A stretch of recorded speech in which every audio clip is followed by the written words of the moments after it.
વડાપ્રધાન મોદીનું નવું કાશ્મીર નિષ્ફળ, જેલમાંથી બહાર આવતા જ બારામુલા સાંસદ એન્જિનિયર રાશિદ।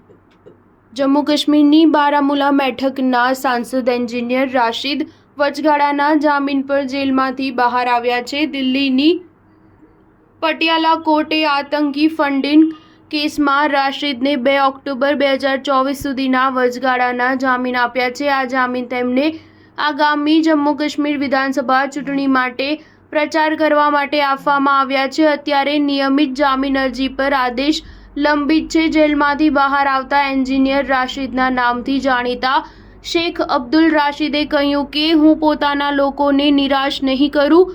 હું શપથ લઉં છું કે વડાપ્રધાન મોદીના નવા કાશ્મીર નેરેટિવ સામે લડીશ, જે જમ્મુ કાશ્મીરમાં નિષ્ફળ ગયું છે। 5 ઓગસ્ટ 2019માં તેમણે જે કંઈ પણ કર્યું, લોકોએ તેને ફગાવી દીધું છે। હું પોતાના લોકોને કલ્યાણ માટે કામ કરવા માટે પ્રતિબદ્ધ છું। મોદીજીને કહેવા માંગીશ કે ડરો મત અને ડરાઓ મત। એન્જિનિયર રાશિદે કહ્યું કે અમે ડરાવાના નથી। મારી લડાઈ ઓમર અબ્દુલ્લાના કહેવા કરતાં મોટી છે। તેમની લડાઈ ખુરશી માટે છે, મારી લડાઈ લોકો માટે છે। મારી માટે સરકાર નહીં, કાશ્મીર મુદ્દો છે। હું ભાજપનો શિકાર છું। હું પોતાના અંતિમ શ્વાસ સુધી પીએમ મોદીની વિચારધારા વિરુદ્ધ લડીશ। હું કાશ્મીર પોતાના લોકોને એકજૂટ કરવા આવી રહ્યો છું, તેમને વહેંચવા માટે નથી આવતો। અમે કાશ્મીર મુદ્દાનું શાંતિપૂર્ણ સમાધાન ઈચ્છીએ છીએ। ચૂંટણીમાં મને એનડીએ કે ઇન્ડિયા ગઠબંધન સાથે કોઈ અર્થ નથી।